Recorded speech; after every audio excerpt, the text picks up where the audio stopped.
Welcome to Armchair Expert, Experts on Expert. I'm Dan Shepard. I'm joined by Modest Mouse, Miniature Mouse, Maximum Mouse, Monica, Mickey Mouse, Monica Mouse Man.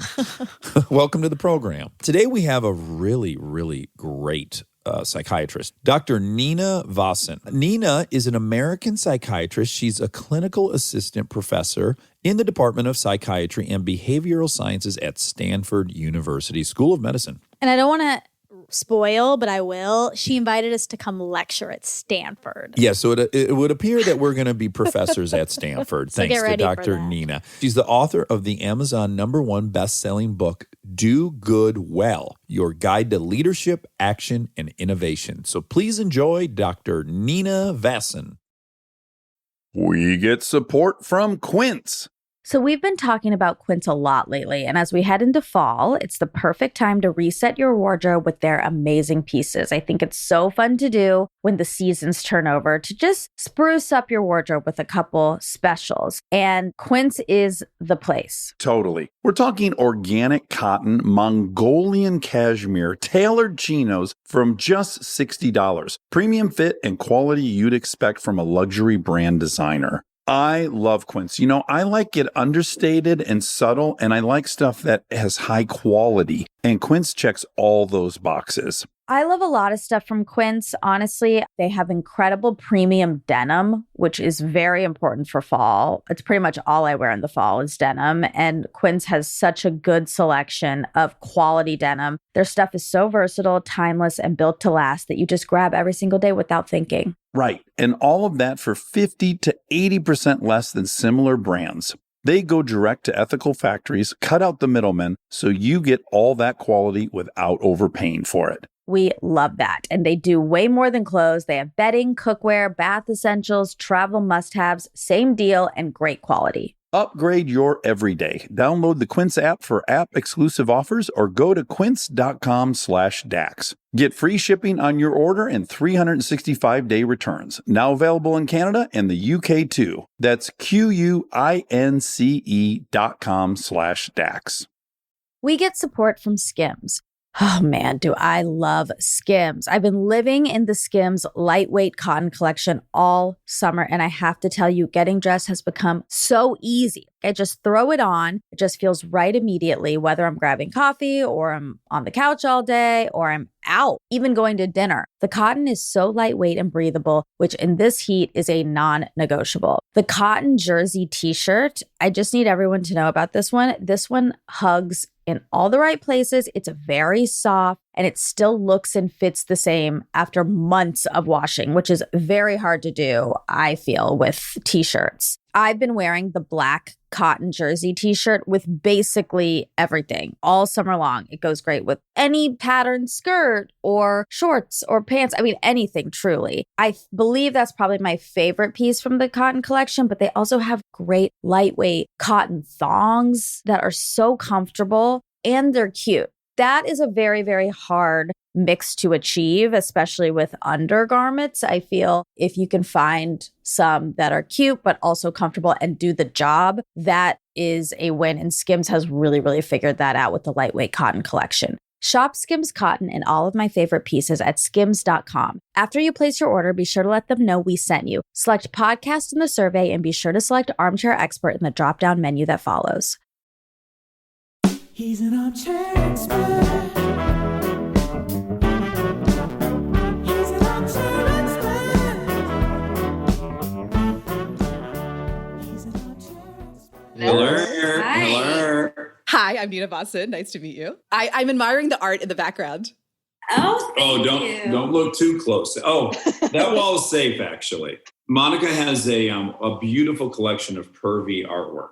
Yes, awesome. None of that is displayed behind you, but I have a growing collection. I mean, look, it is quarantine, so you have to find ways to survive. And if that's what you need, then go for it and celebrate it. This will sound like a brag. Well, it is a brag. We follow this really pervy artist on Instagram, Porus Walker, and he makes, it's the most perverted artwork you've ever seen, but something so comical about it. And then I approached this guy and I asked if he could make a special one-off picture for Monica. She's very proud, as she should be, of her cheerleading accomplishment. She's state champion twice in Georgia. Yeah, girl. Thank you. High flyer. So he made a very sexual cheerleading drawing. And if you don't know his work, you just walk into Monica's apartment. Yeah, it's interactive. It has like a pulley.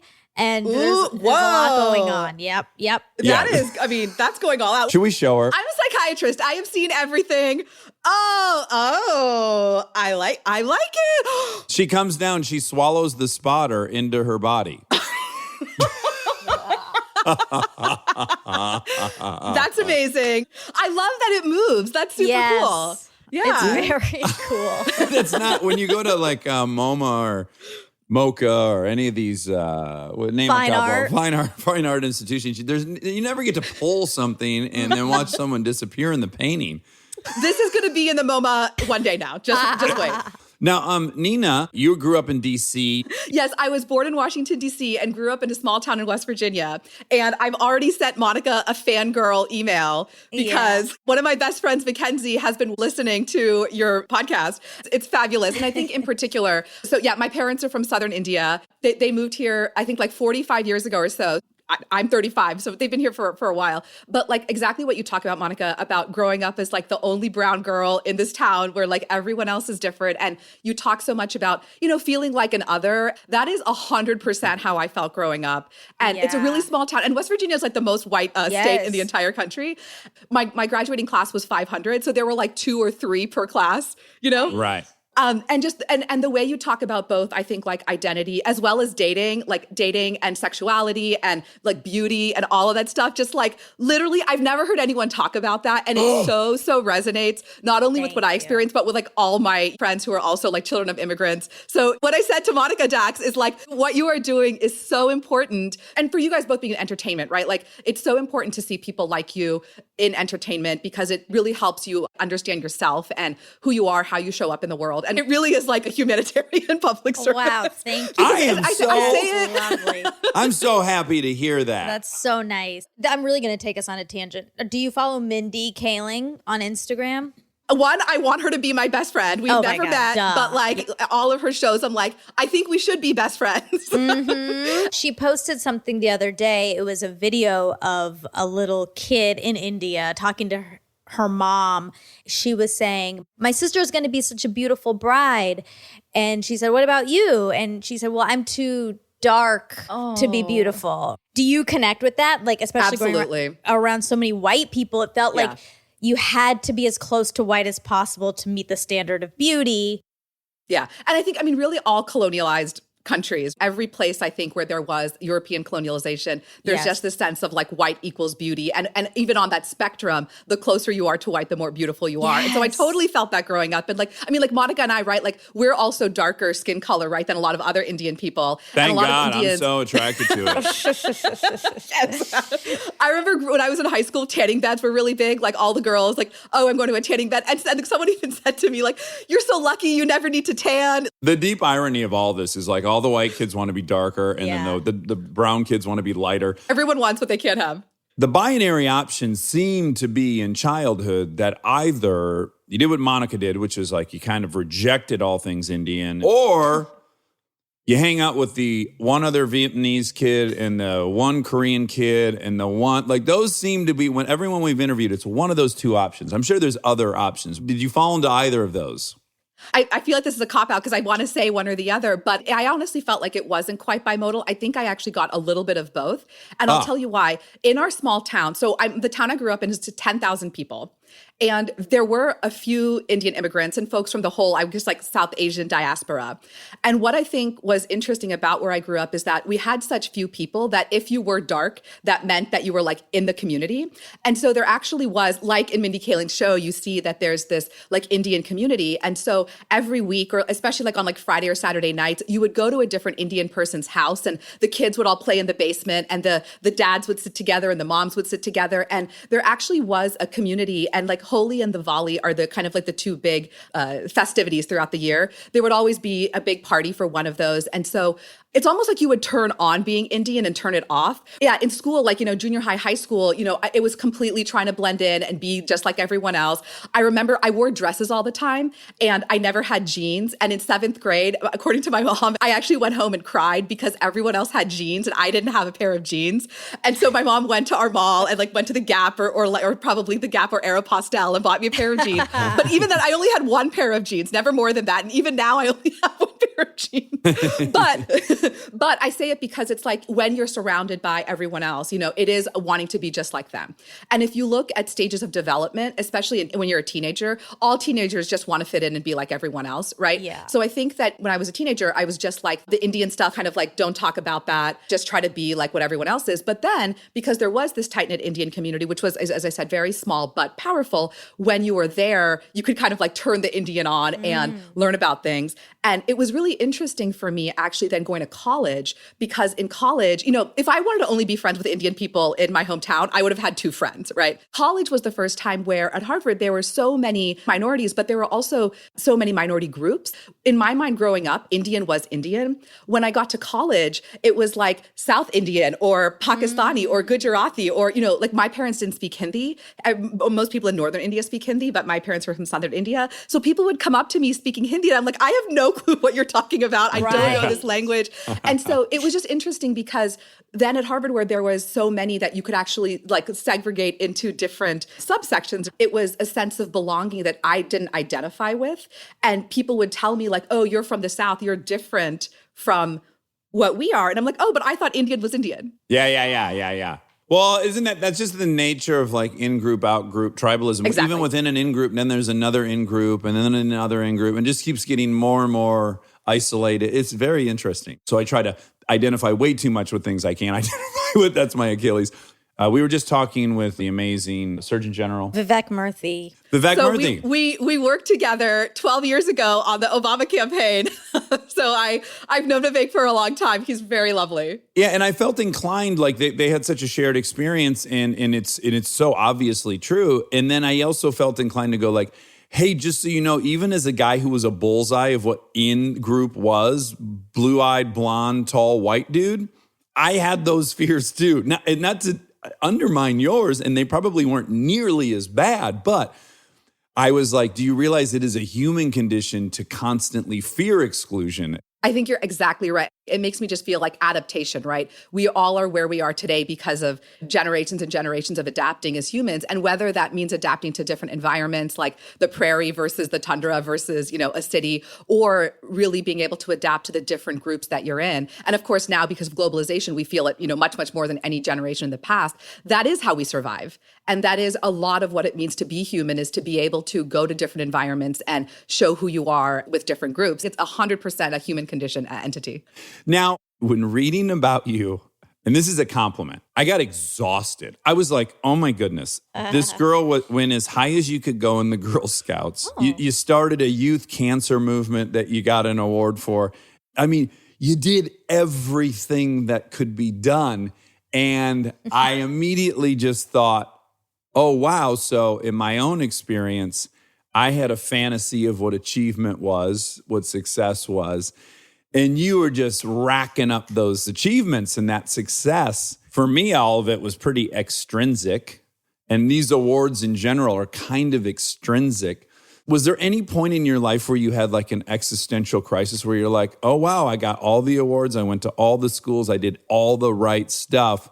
What does Nina want to do? I think that's a fantastic question. And I would say, certainly online, on LinkedIn, online bios, awards are there. It's nice to get the award. That's great. It's nice that someone's honoring you or saying that they value what you do. But I think probably by the time I got to college, I don't want to say empty, but awards did sort of seem empty in the sense of, I do think there's a certain particular time in life, especially growing up, and in particular being in junior high and high school, there is this sense of like awards equal accomplishment and awards equal success.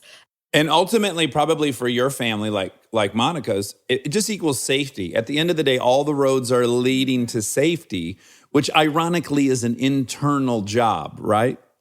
Yes. And I love that you say that because it's really interesting right now. So my parents, they were med school classmates. And so a lot of Indian folks in the US came to the US for, a better life for their family. And there are a lot of doctors. And there's this stereotype of Indian and Asian and a lot of immigrants in general encouraging their kids, only be a doctor or an engineer or a lawyer, right, to have those sorts of professions. And I will give my parents complete credit. They were both doctors and my brother and I are also both doctors, but they never pushed it growing up. They exposed us to everything. They were very, very big on the arts and, just really making sure that we had a diverse exposure. And living in a small town, I think we were able to do that. But what's been really interesting is now, because of everything that's been going on with coronavirus and seeing so many of my friends who have lost their jobs or who have gotten furloughed, while at the same time, I've never been more thankful, I think, and grateful to be a physician than I am right now. It's just realizing that I can be useful, seeing that with everything going on, that we're seeing a huge increase in folks who are struggling with mental health, and knowing that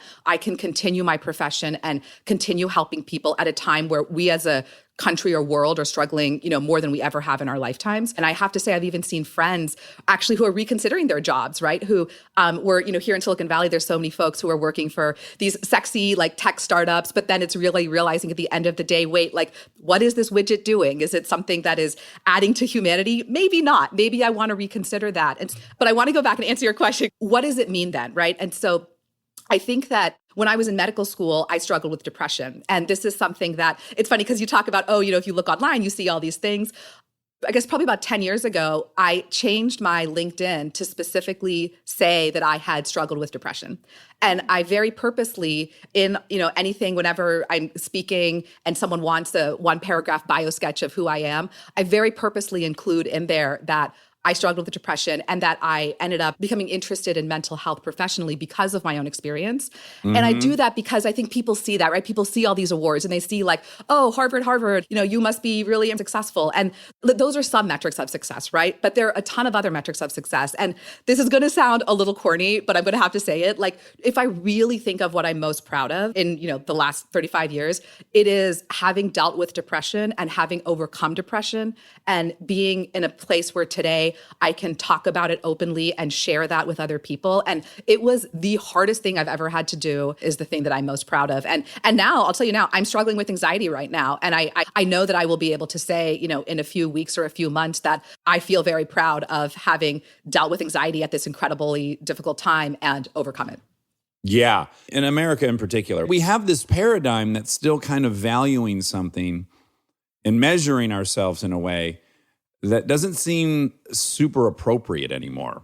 What we should be envious of is not a person who made $1 billion with a startup, but somebody who somehow can stay on a regimen of working out 4 times a week. In truth, what we should envy is states of emotion, right? We should envy contentment. That should be the thing we're all striving for. And I wonder if we're heading in a direction, I sure hope we are, where we're starting to envy and compare states of mental health. I completely agree with you. And I think if you look at Maslow's hierarchy of needs, it's very much like that. The very bottom of that hierarchy, right, is these basic needs of food, water, shelter. And the reality is my parents, who are immigrants from India, your grandparents, that is the struggle that they had, right? They didn't know if they were going to be able to have enough money to put food on the table. And so the world they're living in is one where success is a representation of having those things, having a lot of money, because then no matter what, you can provide for your family if there's a Great Depression or a recession or a virus hits the entire country, right? We are then very fortunate to be able to actually have happiness as a goal. And it's interesting. I actually think I want to say John Adams, or one of the founding fathers, talks about this. I think it is John Adams. He talks about how everything that he worked for in his own life, that he hopes then that his children can aspire to be great in the arts. And historically, if you look at civilizations, it's like that, right? Like Sparta is known for just these warriors, and the skills that they had were this incredible, fighting and being able to defend their country. But then when you look at a city like Rome or Athens, because they had those needs met, they were able to grow and flourish and develop their art and multiple elements of what culture looked like. Yeah, once safety, in quotes, was achieved, right. Exactly. And I think that similarly, we now are fortunate enough that we don't have to worry about those basic needs. And so something like happiness, where you can imagine, I can completely imagine an immigrant parent saying, why should I care about being happy? Or why are you focused on your happiness when we're worrying about, can you actually, pay the mortgage this month, right? And I think that 100% makes sense. Well, to kind of just add to that really quickly, what's fascinating, and it's particularly fascinating in India, which is the evolution of marriage as an economic model into marriage as a pursuit of love. That is like an enormous transformation. You're exactly correct. This is something my parents and I talk about all the time. So my parents were a quote love marriage, even though most of their, friends growing up were in arranged marriages.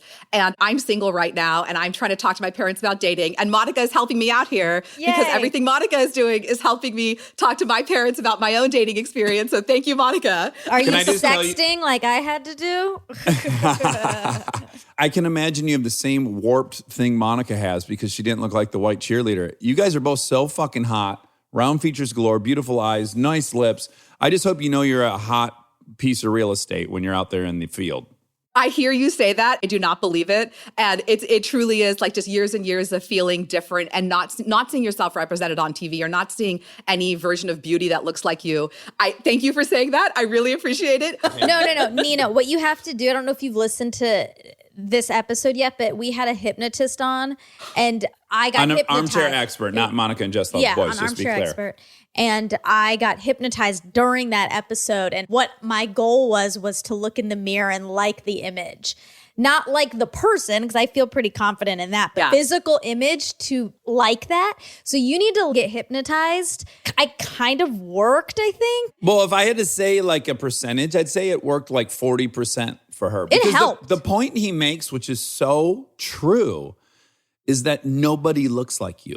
In a good way. You in are a good way. Yeah. Look at this original assortment of symmetry and everything. And look at that. You're the one. You're the one that looks like this.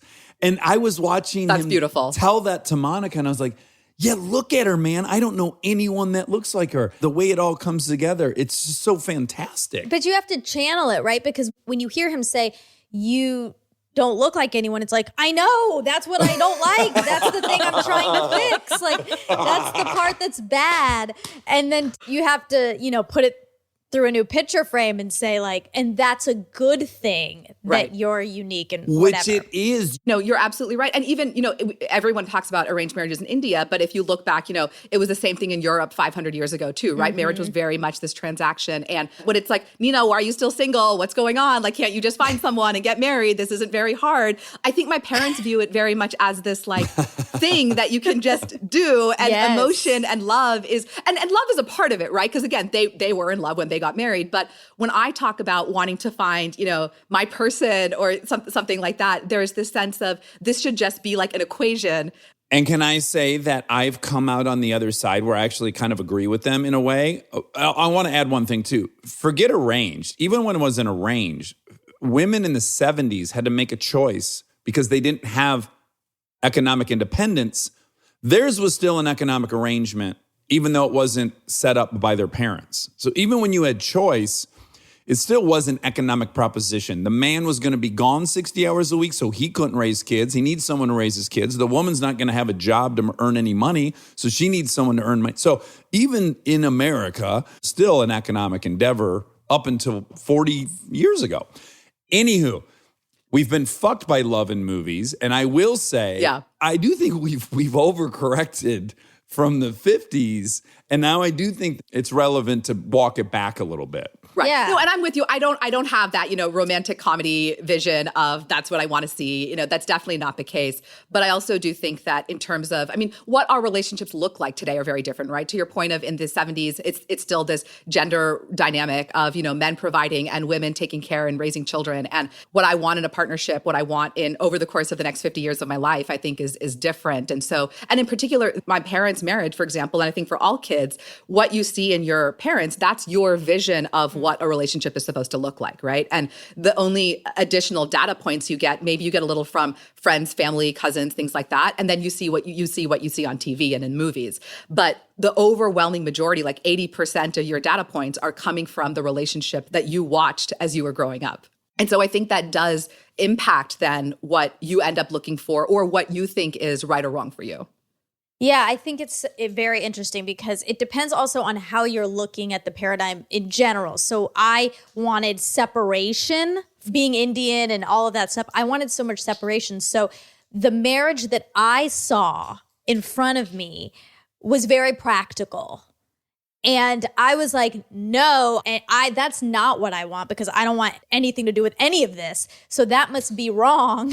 Whatever they're doing must be wrong. So I'm going to go in the complete opposite direction. And yeah, it has fucked me big time, because now I'm like, I need my soulmate and I need this and that. And now I am circling back, especially having done the podcast. Yep, there's some real merit in practicality. And they have this like wonderful companionship. I was just going to say, you need companionship. Yeah. Like, Exactly. If your goal is to like have something hot and heavy, great. Meet someone at a bar, have some crazy emotion-filled trauma healing experience. But if a goal is to have a companion and raise a family, then, it's just a different criteria, I think. Yeah. So they were right.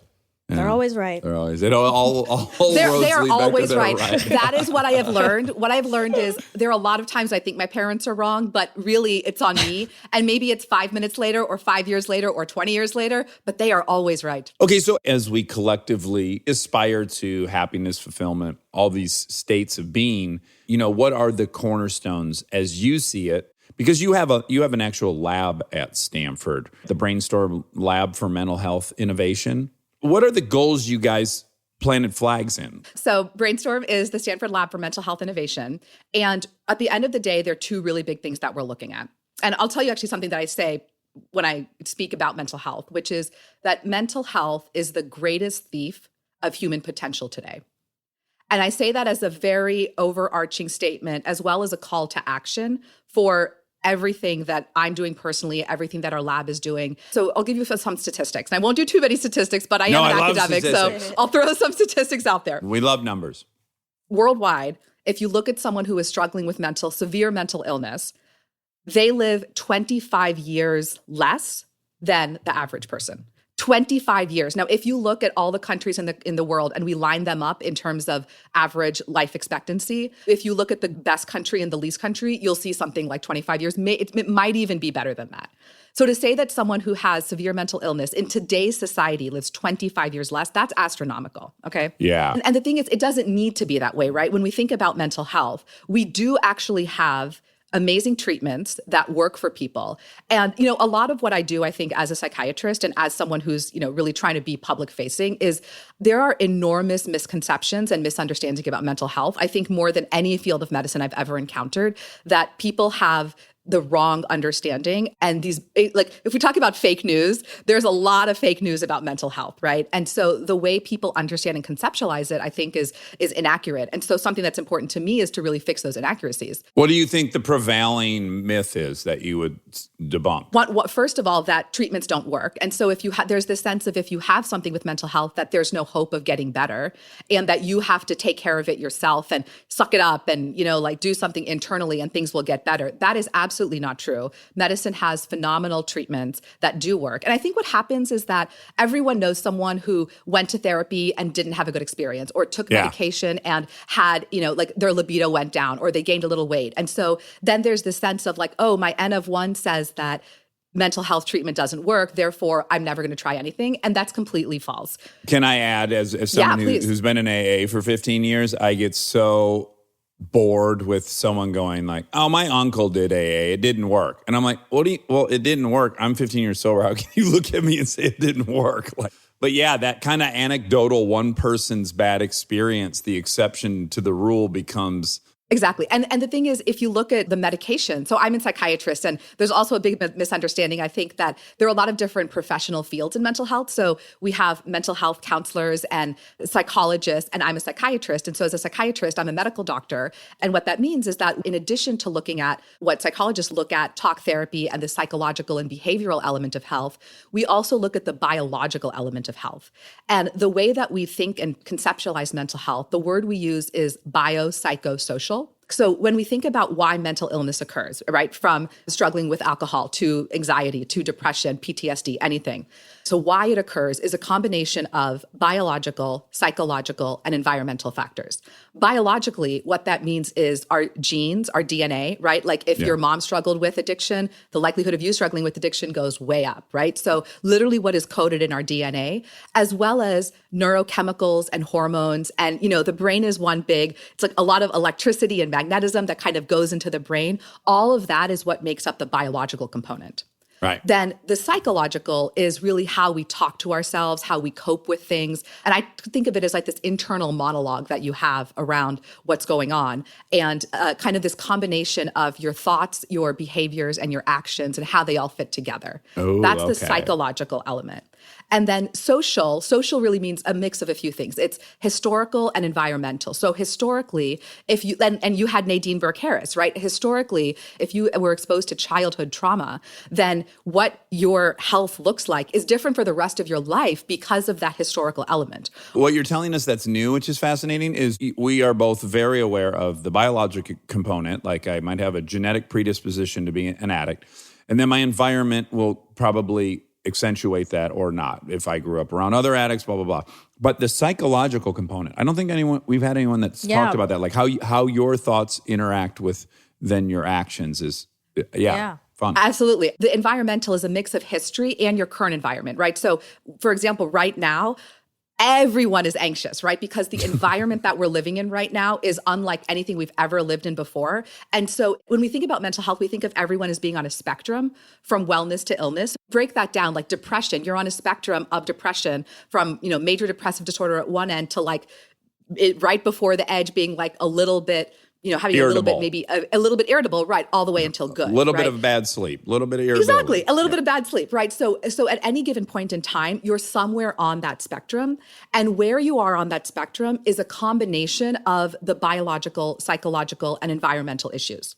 Well, now, that's what we have in mental health. What makes this differ from other areas of medicine, like let's say diabetes or cancer, is that you can actually measure, right? You can draw your blood and you can measure, I have this much cholesterol in my body, or my insulin levels are this specific number. Versus for mental health, we don't yet have the technology or tools to tell us what percentage is biological, psychological, or social, right? So if all of us are struggling with sleep tonight, for Monica, it may be 50% biological, 40% psychological, 10% environmental. For Dax, it might be 80% environmental and 20% biological and 0 psychological, right? So once again, why humans are the worst thing to study on planet Earth. Or most fascinating, but I hear you. So that is why we are the way we are. And so then when we think about treatment, we similarly think about treatment in all three of those areas, okay? So what treatment then looks like biologically is medications, as well as what we call intervention. So transcranial magnetic stimulation or electroconvulsive therapy, so magnets or electricity, are incredibly, incredibly effective. That's a hard one to rebrand, though. Yeah. It is a hard one to rebrand. ECT, especially because of like One Flew Over the Cuckoo's Nest and things like that. The conception people have for ECT is that it's this horribly painful thing. And it was like that, 50 years ago. Yeah. And TMS is another thing, transcranial magnetic stimulation. Basically, what we've been able to do is map out particular parts of the brain, and you can stimulate those different parts. And that helps enormously with depression, OCD, bipolar disorder, PTSD, all these things. Is this only in a clinical setting, or can people own this kind of thing? Is this at a consumer level yet? Yeah. So right now, both ECT and TMS are things that have to be done in the hospital. ECT, you have a little anesthesia. For TMS, it's about like a 10, 15-minute procedure. I'm a professor at Stanford. We do it at Stanford. But what people are working on is actually trying to figure out how do we make it small enough, portable enough, and safe enough that you can do in your home. And so I do think that, maybe like 5 years from now or so, we will actually have that capability, which I think is really, really fascinating. Aren't you so glad you're in this field when the fMRI exists? Like, if you were doing this in the 70s, you're like, I think the midbrain's responsible for impulse. But we don't know. Yeah. I mean, you're like at the perfect time to really learn a lot about the brain. Stay tuned for more Armchair Expert, if you dare. This episode is sponsored by BetterHelp.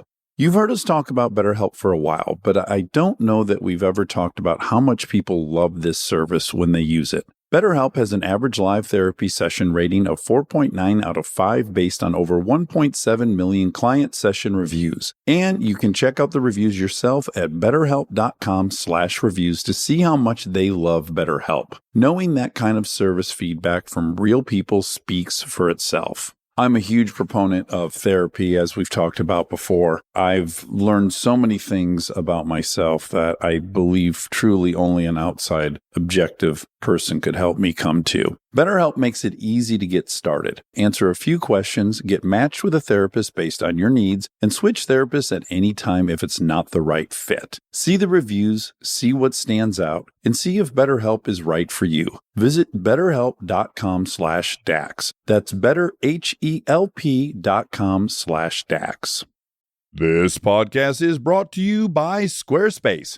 We've talked before about Rob building our website on Squarespace, and I bring it up again because it's a perfect example of what they do well. Rob had all the pieces, the content, the vision, the ideas, but he needed something to actually take all that and make it public facing. And Squarespace was that bridge. Maybe you're in the same spot. You've been developing something, a business, a skill set, a body of work, and it's been private. It's been yours, but at some point you're ready to put it out there, and that transition from private to public can feel like a huge leap. Squarespace makes it feel like a step. Beautiful templates, built-in SEO, email campaigns, scheduling, analytics, everything you need to go from "I've been working on this" to "here it is, come find me." All in one place, no code, no stitching together a bunch of different tools. So if you've been sitting on something and waiting for the right moment, this might be it. Head to squarespace.com/Dax for a free trial. And when you're ready to launch, use offer code DAX to save 10% off your first purchase of a website or domain.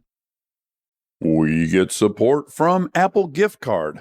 Back to school is here, and for many, that means some big life transitions. Whether they are heading into a new grade or setting up a dorm for the first time, you want to give them something that actually supports their growth and success. Apple Gift Card is a versatile solution because it takes the guesswork out of gifting. It's not just about a new pair of AirPods for focus. It's about giving them the invaluable chance to choose the digital tools and subscriptions that suit their unique journey. They can use it for productivity apps on the App Store, movie nights on Apple TV, or extra iCloud storage for all those new memories. With Apple Gift Card, it's so empowering to give the students their freedom to allocate their own resources. Celebrate their new academic chapter. Visit applegiftcard.apple.com to celebrate their milestones and gift one today. This episode is brought to you by SoFi, the all-in-one finance app where you can bank, borrow, and invest all in one place. Let's talk bank accounts for a second. The average bank savings rate is 0.39% in interest. You're earning pennies on your savings, but it does not have to be that way. With SoFi high-yield checking and savings, the money barely making moves sitting in your savings account can earn over 8 times the national average savings rate with eligible direct deposit. No account or overdraft fees, which feels rare these days. You can get your paycheck up to 2 days early, perfect for getting ahead of a bill or grabbing what you need right when you need it. Plus, get up to a $300 welcome bonus when you sign up with eligible direct deposit. Sign up for SoFi checking and savings at SoFi.com/armchair. SoFi checking and savings is offered through SoFi Bank N.A., member FDIC. Terms apply.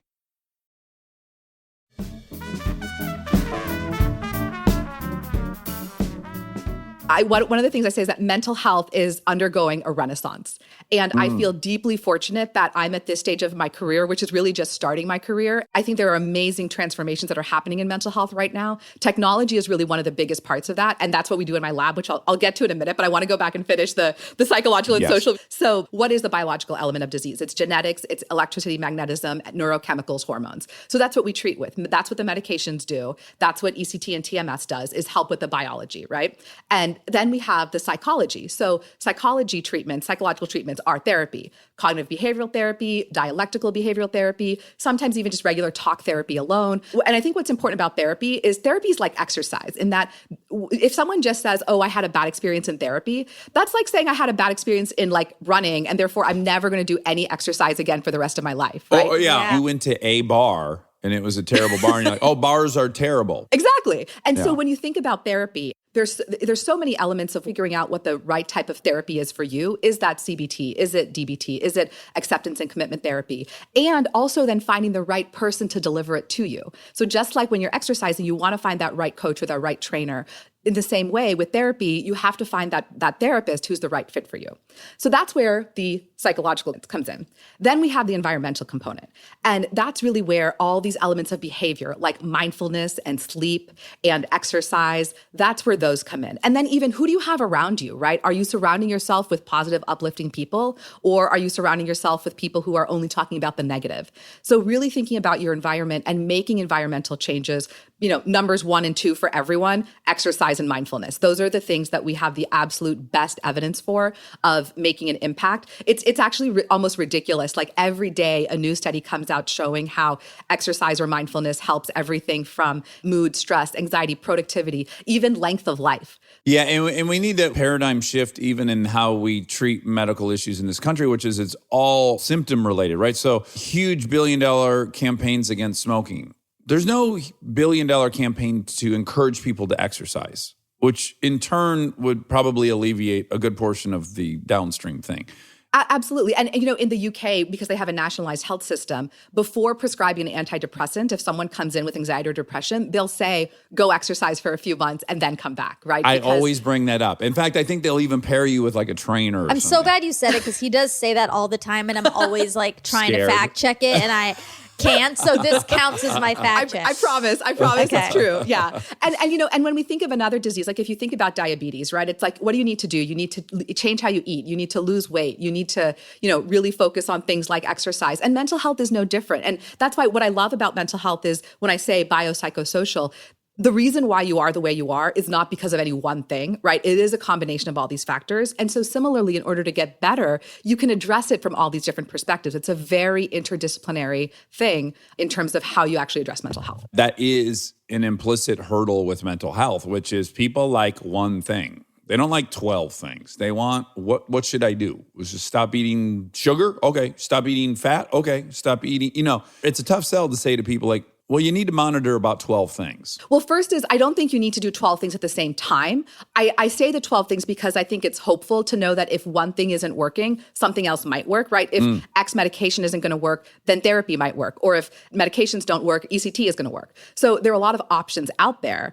And what is great about mental health is you can then try another thing. So I don't think you should try all 12 things at the same time, but it's knowing that try one thing, see how that goes, and then try something else. And so just recognizing that there are a multitude of options in terms of what you can try to get better at mental health. And I said because what we were talking about before is that a lot of people think, I can't get better. And the reality is you can get better. Yeah. So let's talk about technology. A couple things that I think are really important when it comes to mental health. One is that we need to democratize mental health. And 2, we need to personalize mental health. Whenever I talk to folks about what are the big challenges in mental health, I always say that stigma is problems 1, 2, and 3. Stigma is the biggest issue we have in terms of what's holding us back in mental health. Dax, you have kids, right? How old are your kids? 5 and 7. 5 and 7. Okay. So let's say your daughter has a stomach ache and it's not going away. Right. So she's talking about the pain. She's maybe wincing every now and then. And she's telling you, Daddy, my tummy hurts. And it wasn't getting any better. How long would it take before you went to see a doctor? Maybe went to the emergency room or even Googled, stomach pain online. To be honest, I think it'd have to be a 2-day thing because they have 2 days. something they claim is existential every hour. They have a headache that they've never had. Yeah, I think it'd have to be like around for a couple days before I took it serious. That's fair. You'll make sure that it's going to continue for 2 days. Yeah, make sure that like cookies don't make it better, or Yes, like the stuffed animal doesn't make it better, and then 2 days, but then you'll get help, right? Yeah. Now let's say instead of a stomach ache, it was depression or some symptom of mental illness. How long do you think it would take to get medical help for your daughter? Well, again, I happen to be in a house that talks about it a lot. So for me, they'd have to do a checklist. Like, were you of service to somebody? Did you work out? And are you eating well? If they did those things and they still felt like they couldn't come out of it, then yes, I would get help. So I would say that would probably be a couple weeks. I'd want them to give a couple weeks of, what I believe results in good feeling. Okay, so I'm going to ask Monica the same question. So in this case, we're also talking about your kids, right? And a lot of times people might be more proactive with their kids than they are for themselves. Monica, if you were, let's say, struggling with your sleep, and you weren't able to sleep, you're like waking up at 2 a.m., how long would it take for you to try to seek medical help if it kept going on and wasn't getting any better? a long time. Yeah. What is a long time? So Dax was saying if it's a stomach ache, 2 days, mental Yeah. health, maybe a few weeks. What is a long time for you? It's also ironic. If I have a stomach ache, I immediately think it's appendicitis. And I'm Googling 5 minutes in and I'm like ready to go to the hospital within an hour. And yes, if it's lack of sleep, truly, it probably takes like 2 weeks before I even start to do like meditation. Then if that doesn't work, probably another like month before I would really be like, I think I got to do something else now. Like slow. So a long time for you means maybe a couple of months. Yeah. I think I've observed, at the risk of getting into a fight, I think I've observed like 4 months where she'll go, I'm going to call my therapist. Like she'll start talking about calling her therapist. She'll talk about calling her therapist for maybe 3 weeks.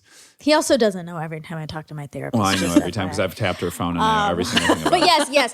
Monica, that app on your phone that you don't know what it is, it's Dax. he's tracking everything. I think partly it's because it takes me personally maybe 3 weeks before I even recognize, I've been irritable for 3 weeks. I haven't really been sleeping for 3 weeks. I've been sort of down. Like, I can't even recognize that because I'm in the spiral for a while. Then once I recognize, then it takes a while before I can act on it because I'm like, well, I see. Okay, it's that. It'll probably go away. I'll do this or I'll do that. So let's say worst case scenario, give me a number here. Like, how long did you have anxiety when you were working at SoulCycle before you got a therapist? She was having panic attacks and full like fledged, serious, real red flags. How long? Truly, probably 8-ish months. 8-ish months. Okay. So now I'm going to ask you guys a question. This is, I'm a professor, I teach, so I have to ask you a question, right? And grade your exam.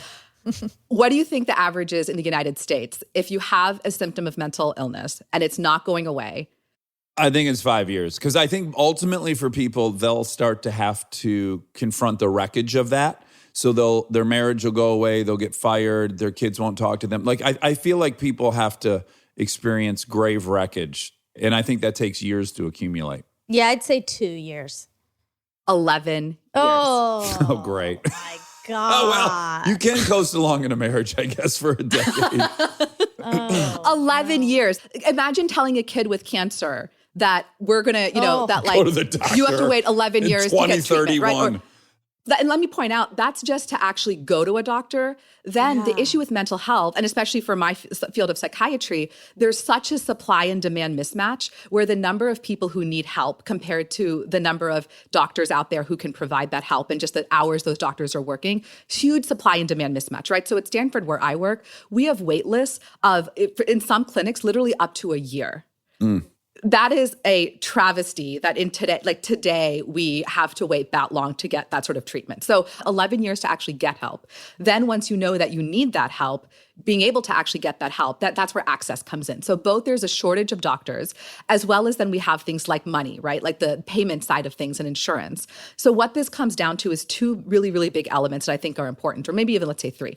Stigma and democratizing access to care, right? So that no matter who you are, no matter how much money you have, that you can get really good care. But I go back, that stigma is 1, 2, and 3, because I think if you look at something like mental health compared to something like cancer, the way we conceptualize disease is very different. There's this sense of there's something wrong with me as a person, and not that there's this external entity of a disease that is making me, exactly. So I'm going to throw some of it back at you, the blame, which is another huge issue is there isn't consensus. And that's on y'all. That's on academia. John D. Rockefeller said, look at all these people graduating from these colleges with medical degrees. And there's no standard of what a medical degree is. So he said, let's model the whole system after Johns Hopkins University. They seem to have good doctors. Here's a standard. We all agree upon it. If you get cancer, sure, there's going to be some standard deviation in care, but it's probably going to involve chemotherapy. It's probably going to involve radiation. It's probably going to involve these things. I think part of the issue is this enormous body of attempts and no real consensus. So I think that compounds it as well. Like everyone knows if you have cancer, you're going to get chemotherapy. But if you have mental health things, people don't really know what they're going to get. I hear you. Okay. And you see me. I see you. I hear you. I see you. There are a few, I think, important elements to bring up there. One is that you're right. At the end of the day, there isn't a clear answer right now of if you have X, then we give you Y point Z, if you will. But cancer is actually not dissimilar from that. If you look at chemotherapies, there are a wide range of chemotherapies that you might choose to give. My dad's a radiation oncologist. And everyone will do a little bit of a different range in terms of how big of a circumference they're treating or the dosage that's going in. And there is a lot of math and science behind all this, but there also is an art and a little bit of guessing and hoping behind all this. And it's going to blow up in a minute when people start mapping their genome at home and taking it in, and we find out actually there's 11,000 approaches that are appropriate. Well, and the genetic component is fascinating. And now we actually have genetic tests to be able to tell us how likely are you to respond well to this antidepressant? Or what types of side effects are you likely to get because of your genome? Oh, that's great. And so where we are today is not where we want to be. Yet, where we are today is we do have a lot of therapies and treatments that work. And I think mental health gets a bad rap here compared to other areas of medicine, where if you look at the efficacy of like allergy drugs, they're actually the same as antidepressants.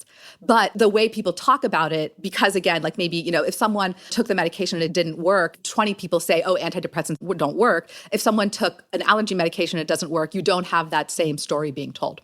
Mental health, unlike other medical treatments, is so reliant on the person's participation. And this is where AA, like Dr. Drew and I will fight with people about AA. It's like, you could say that your cancer medicine doesn't work if you only take it on Thursdays when you're supposed to take it 7 days a week. You can say insulin doesn't work if you take it 3 days a week when you're supposed to take it 7 days a week. So, because there's so much participation in these mental health issues, they're hard to evaluate sometimes. Exactly. And if you have cancer, you look to see if the cancer is getting smaller or gone away, right? So much of mental health is actually objective is, if you're making depression better, we ask, do you feel better? We don't have this metric of, your depression has actually gone away. This is what I'm going to talk to you about because we were talking about technology. So this is what I think is the most exciting thing about mental health today and why when I say mental health is going through a renaissance, part of that is because of stigma and culture. Part of that is because of technology. So if we look at what mental health is like today, in a lot of ways, it's what cancer was like 100 years ago. Have you guys read The Emperor of All Maladies? No. Siddhartha Mukherjee. You need to read this we? book. It's amazing. Won the Pulitzer Prize. It's basically this whole history of cancer. It's really, really fascinating. I've worked at the American Cancer Society for years and years. So when I see these analogies, it makes a lot of sense. So 100 years ago, cancer was really only treated in stage 4 because you didn't have an X-ray, you didn't have an MRI. You had these late stage manifestations of the disease. And if someone got diagnosed with cancer, they wouldn't tell their employer because there was actually this stigma that you did something wrong. And so that's why you had cancer. Okay. And then what happened is that the X-ray came around and the CT scan came around and doctors were able to look inside the body and collect data that they never had before that allowed them to see cancer at its earliest stages. And so now when we think about cancer, we've come so amazingly far that we can see it when it's a minuscule thing. We can actually prevent it through screenings, right? And so what cancer looks like today is completely different. Yeah. Now, if we think about mental health, if we look at how we measure mental health, one, it's this mix of objective and subjective. And the metrics we have are not that great, right? It's like asking you, do you feel depressed? And number one, you yourself have to identify that I'm depressed. You're the worst person to ask, probably. You're the worst person. And what makes it even more complicated is, Monica, you were bringing this up, these diseases like depression, anxiety, substance use, the disease itself makes it that much harder to even know what's going on with you or to seek help. If you're depressed, you don't want to go see a doctor. You want to sleep all day, And so unfortunately, it's this kind of cruel element of the disease that having the disease makes it that much harder to actually get treatment from the disease because of these other issues, right?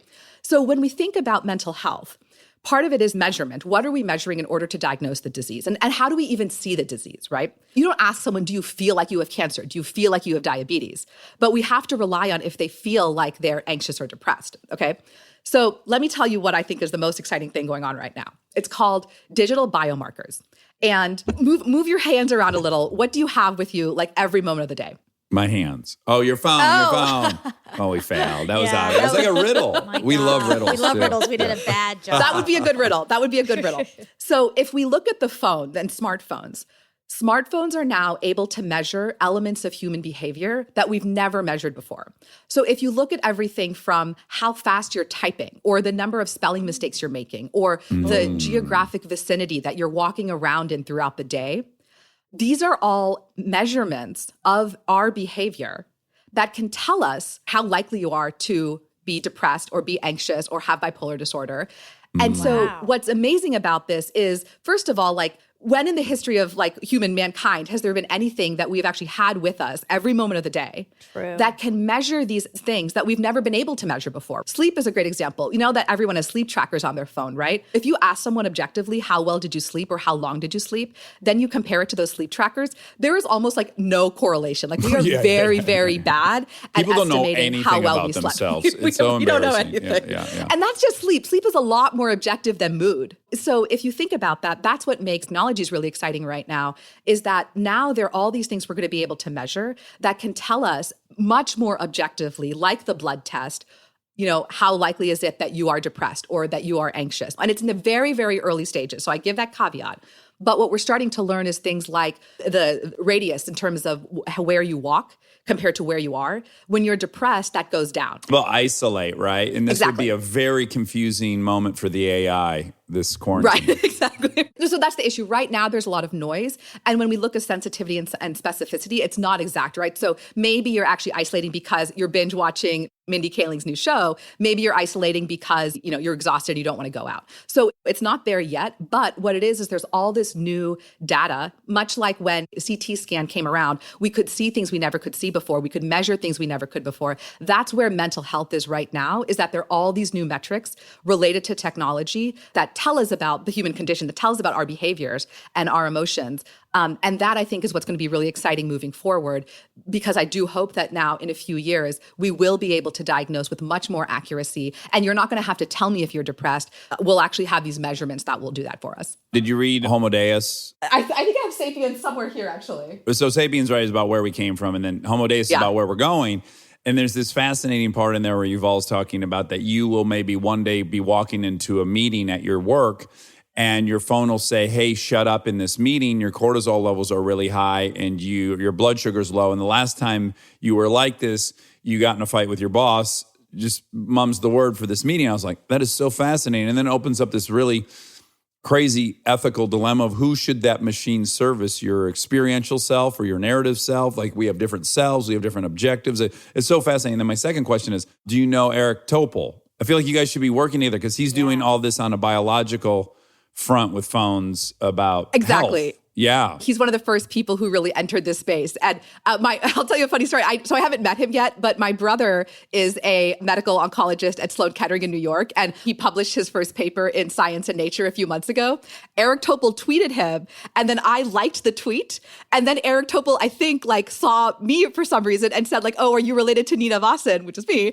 And then he said something like, I want to study both of you. So I have not met him, but there is somewhere in the Twitter sphere, there's a connection between myself and Eric Topol. And I would love to meet him. Oh, we are so in love with him. We love him. We can't, like, there's two people of the 200 and some we've interviewed, Eric Topol and Adam Grant. Like, we just want to be joined with them cellularly. We just want to fuse with them. We love them. I will join you in that. That would be a dream come true. Okay, so can we future surf for a second and get into some provocative, like, theories of the future? So this is a very complicated topic for me because, again, I am a product of AA, which is a behavioral response to a malady, right? It's group therapy. It's all these actions to living, and I believe in them. And I'm actually kind of against Suboxone as a treatment.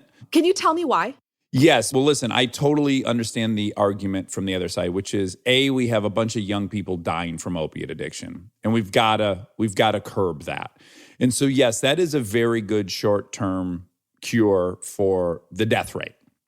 But Suboxone is an opiate. You still live as a zombie. You're still treating the symptom and you're not getting even close to what the cause of that disease is. If that's your program is just to take Suboxone, you will never approach an inventory of honesty, learning why you do the things you do. And so for me, go a step further. If the sole objective is to prevent deaths, why not just install into people Narcan that automatically deploys so that people can just use drugs as much as they want and they'll always be revived with the Narcan. Is that a solution we think we would like? Because it's in the realm on a spectrum of AA, Suboxone, and just give everyone an automatic deploying Narcan can. It's closer to that. So I don't think it approaches the problem. So that's my issue with it. I would almost make the same argument with insulin, right? It's like if someone is diabetic and you don't want them to keep eating cake every day, because if they could eat the cake and then they could give themselves some insulin, and then you can just end up in that cycle where your blood sugar might stay okay because as you're doing the kind of triggering behavior, you're, putting this stress on your organ and then you're artificially giving it what it needs. Would you end up dying from low blood sugar? No. Would you have those same rates of high blood sugar? No. But is that a life that you want to live? It's not actually curing the disease. It's basically letting you live with the disease. Really quick, if I can just say, my issue with that analogy is that if you have type 1 diabetes, you were born with a pancreas that doesn't create insulin. So there is no solution to that. You're not going to work through how that came about and solve it. I am of the opinion that you can work through alcoholism and you can solve it. So I mean type 2 diabetes, actually. So you're absolutely right. Type 1 diabetes, you're not producing insulin. But type 2 diabetes, you don't produce as much. When there's a lot of sugar in your body doesn't produce as much insulin as it needs to. So you have to artificially take insulin. I am of the opinion for type 2 diabetics that the solution isn't you take insulin so you can eat a bunch of cake. I don't think that's the solution. I agree with you. What is the solution? I agree with you 100%, but we'll get to this. The solution is finding out what it is you're treating by eating the cake. What happens just before you self-regulate your emotions and your cortisol levels with cake? I love that you said that. I'm going to add to that. So you're absolutely right. And that's critically important is what's going on emotionally that's leading to you engage in that behavior. Similarly, what's going on emotionally that's leading to you want to drink or want to take drugs, right? Yeah. And I would say there are two components there. The medication is one thing, but there's also education, right? In the case of diabetes, it's educating yourself on what is healthy, what's not healthy, what are the ranges of foods I can eat that will be in X particular range of keeping me healthy. And so, we were talking about biopsychosocial. Same thing holds true for diabetes, which is like you can exercise, you can change your behavior and exercise, and that helps with diabetes. You can decrease the amount of carbohydrates and sugar, and that improves your diabetes. And you can understand what's that emotional trigger that's leading to me wanting to eat the cake. All of that is what leads to you struggling with your blood sugar. All of that is what leads to you struggling with addiction or struggling with any element of mood or emotion. Yeah. And so I say that because there are three big things here that you need. You need education, therapy, which really changes the way that you talk to yourself and understand why am I feeling this way and, picking up the bottle of wine, and then medication. And so all three of those end up helping you get better. And to your point before, it's like, I'm not saying everyone should only take medication and never do anything else. So we don't know what's going to work for everyone. There's also a unique paradox, though, with Suboxone, which is the work one would need to do, Suboxone prevents, in my opinion, from you doing. So someone could be taking insulin and then still go on the jog, and they could still go buy the good groceries and put their fridge in order. The insulin wouldn't stand in their way from doing that. Suboxone does stand in your way from dealing with the stuff because it is numbing the part of your brain that is agitated and needs addressing. So it's weird because the other things that you'd want to couple with Suboxone, the Suboxone itself makes it harder to do that.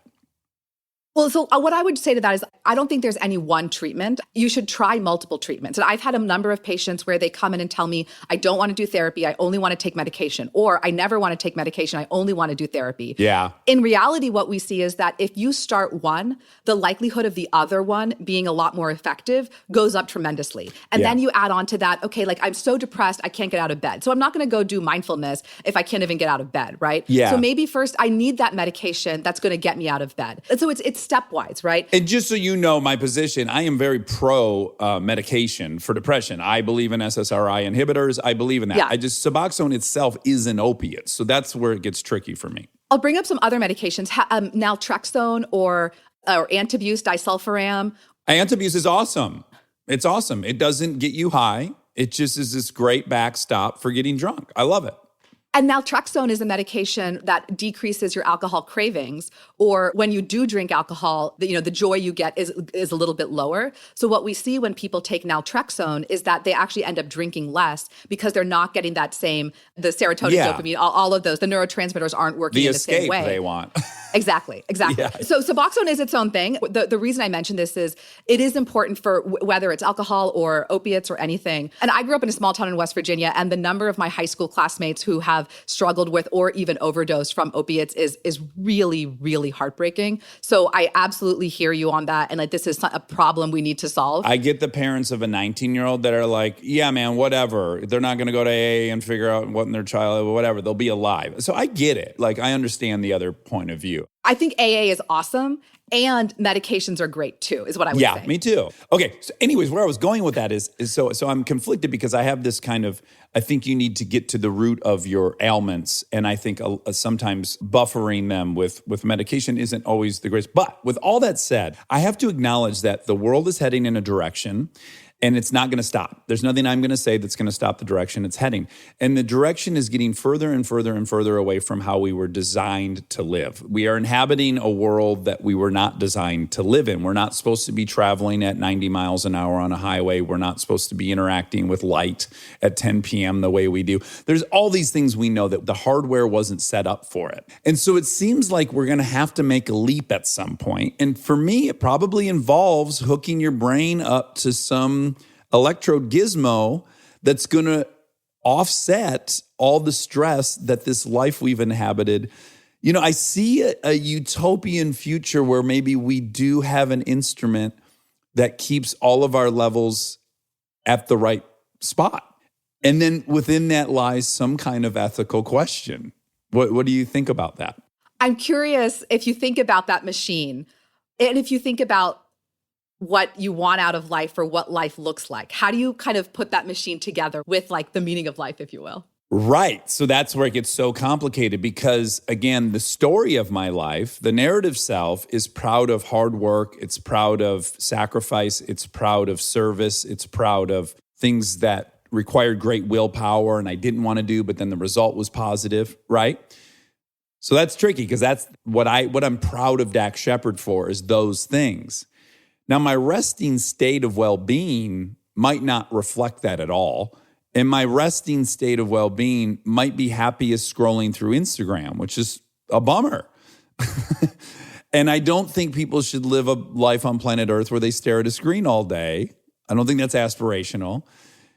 Yet, I don't know. Is that going to be the only option, Stay tuned for more Armchair Expert, if you dare. This episode is brought to you by ServiceNow.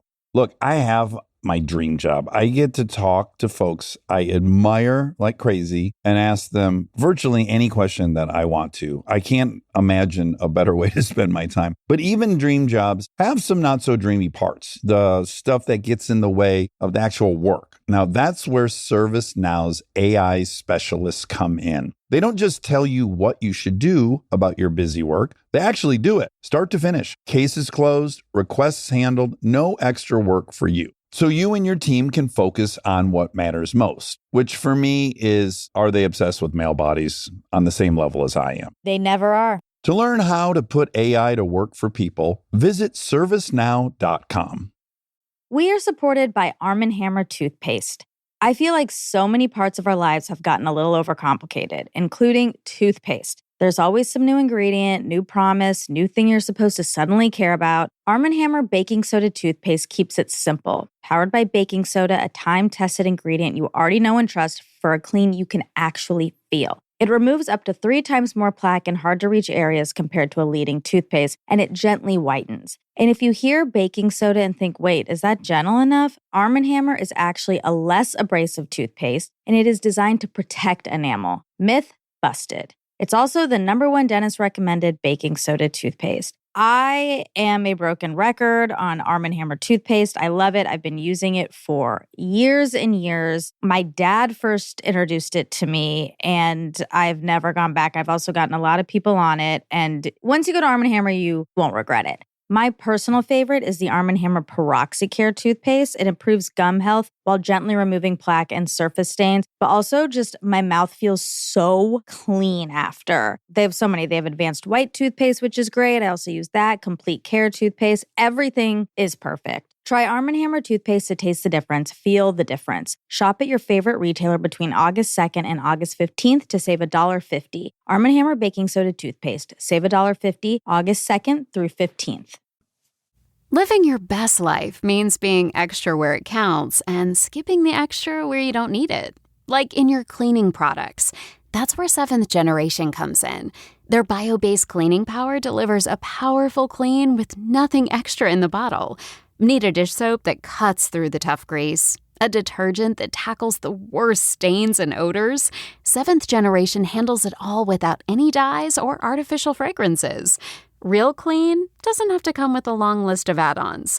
Upgrade to a powerful clean without anything extra. Look for Seventh Generation dish soap and laundry detergent wherever you shop for your cleaning products.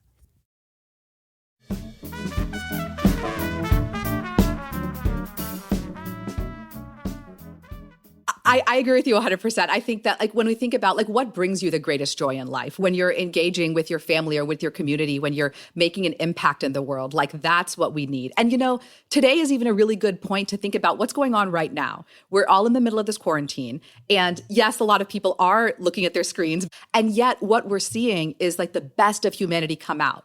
And we're seeing that people are good and benevolent and want to be able to help other people and give back. And especially given how many people have lost their jobs or are working from home and very well could be, on screens all day and scrolling through Instagram or whatever. That's not what they're doing. And if anything, right now, when we're in this environment where we are actually have so much more screens than we're used to, I think the majority of people are just craving being able to go out and give someone a hug or, take a run outside. And so I say that because maybe there will be some machine like that, but that's not what it means to be human. That's not why we got to where we are today. And that's not what has brought us joy and, helped us move forward as humanity. A machine like that, I think, would hold us back from creativity and discovery and just, being able to really be ourselves. I think growth and exploration would die. Yeah, I think innovation. Exactly. Yeah. Because if you could, for me, that machine would have me feeling 2 beers. I'll steal from Gordon Keith. We're all born 2 beers shy of happiness. That machine would have me at the peak of that second beer before the craving got insane and all the wreckage started. But I don't think I'd do anything but hang and talk if that was my resting state. I completely agree. So I went to Stanford for business school, and the admissions essay for Stanford, there's one question that they ask you. What matters most to you and why? So the answer I gave was community. And, a lot of this, I think, for me comes from growing up in a small town in West Virginia where the commitment that my parents and our neighbors all had to community, there was this amazing sense of people working together and supporting each other. And even now, I haven't been home in a while and I graduated, 18 years ago. The connection I have to my home community is enormous. But it's even more than that. It's that recognizing the power of what it means to be a part of a community. We evolved over time and eventually we're in tribes. And now, we're living in a very different society now, but being a part of a community, whether that's a racial community or religious community or professional community, that sense of connection, being connected to each other, so much of that is what is just very, very intrinsic and inherent to being human and experiencing joy and love and what it means to have a purposeful life. I think that's something that we're really seeing now in this time of quarantine where people crave that connection to a community. They find so much meaning in that. And so I say that because there are these other things like you can get, dopamine hits by continuing to scroll online, or maybe there will be some pill that can help you feel a particular way. But these basic things like belonging are so critically important. And when I think about also what we need to get better, as a psychiatrist, the state we are in today, I am very concerned because of what we're going through right now with coronavirus and with social isolation, with the financial crisis that has started to come but is only going to get worse. We know historically and epidemiologically, when we look to see what happens at a time like this, that we are going to see an increase in depression, suicidality, anxiety, substance use, and trauma. We're all collectively going through this trauma. And it's not just something that we're going to see for a few months. We're going to see it for a few years. And so for us as psychiatrists, as this mental health community, what we're trying to think about now is how do we be proactive because we know what we're in for and what people are going to be struggling with. How do we proactively address that to help people get better so that either, they're going to not face these things that they're facing, or because we know it's happening, we can protect them and give them the resources that they need to get better. And so I say community. I think community is a huge part of that. And Dax, we're talking about AA. The AA community is one of the most powerful communities I think we have in the world. And the number of people who would say like they got their lives back because of being a part of that community is enormous. Yeah. And, everyone will have a different answer to this because they're all, that's beautiful that there are different things that are important to all of us. But when we think about mental health and what people need to get better, being a part of a community is tremendously important. Again, I think AA is a great testament to that. By the way, we talk about mental health so much. We do. And just that whole psychology component, I feel so silly that I didn't think of it in 3 terms. Oh, the other thing we were going to talk about was emotions. Yes. Actions and behavior. So that's the triad. That's like the sacred triad, if you will, of cognitive behavioral therapy. So basically what it's saying is if you think about how you feel, what you think, and what you do, that they're all very much connected, right? If you feel sad, then you might think, no one likes me. And then the way you might act is you don't go outside and you stay isolated because you think no one likes me, right? And then what happens is when you stay inside and isolate yourself, you end up feeling more sad. They all have their own momentum, which is so scary. Exactly. So the idea behind one type of therapy, cognitive behavioral therapy, is recognizing that there is this loop and these things are all connected. How do you then actually break the cycle? And so basically what that comes down to is what can you change? And if you think about those 3 areas, feelings or emotions, thoughts, and behaviors, what we learned is that it's actually very hard to change your feelings, right? If you're feeling sad, if you're feeling depressed, if you're feeling anxious, and someone just says to you, stop feeling anxious, you can't do that. Even if you tell yourself, stop feeling anxious, you can't do that. And it turns out also changing behaviors by itself is also very hard, right? Like if you're isolating, telling yourself to get out is actually pretty hard. What it turns out the easiest of those 3 things to change is your thoughts. And so specifically, there's a term called cognitive distortions. And what these are patterns of thoughts that we all have that are unhealthy sorts of thoughts. And so I'll give you some examples. One is what we call black and white thinking. You don't see the shades of gray. Either something is great or it's horrible. Another would be fortune telling, which is this thought that, if something happens, you assume that something bad is going to happen, even though there might not be any concrete evidence of that. That's just what you think. Like your boss walks by your desk and doesn't talk to you. You think, oh, he must be mad at me, or I'm not going to get the promotion tomorrow, or things like that. There are 10, 15 or so different patterns like this of what we call cognitive distortions that we all do. What happens is that we then believe them, right? We think it's true, and we don't realize that that's actually false. When you do cognitive behavioral therapy with a therapist or with an app, there are a lot of apps that do that now, is that you learn these distortions and then you learn to identify your own distorted thinking. So for example, if I say, oh, I ran half a mile, I wanted to run 2 miles, I ran half a mile, therefore I'm a failure. Then I start to realize, wait a second, that's not actually true. Actually, I did something pretty good for myself. I'm not a failure. And you start to understand your patterns of thinking. Once you recognize that you have this pattern, then you catch yourself acting in that pattern. Then you can actually change that pattern. You can recognize for yourself, oh, I am thinking in that distorted way. Let me actually correct that. And I can say, you know what? I wanted to run 2 miles.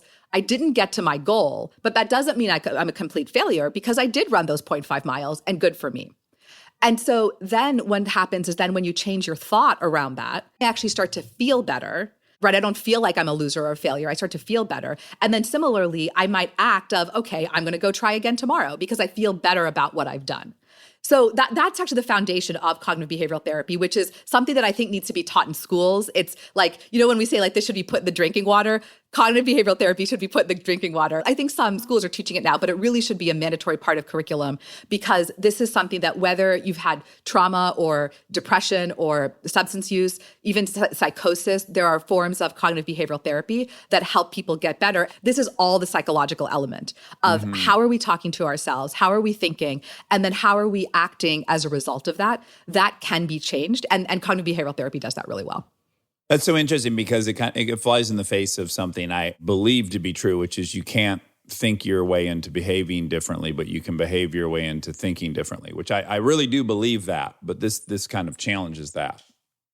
Well, yes and no. I'll give you another loop there. So when you want to, Dax, you're really good at exercising, it sounds like, right?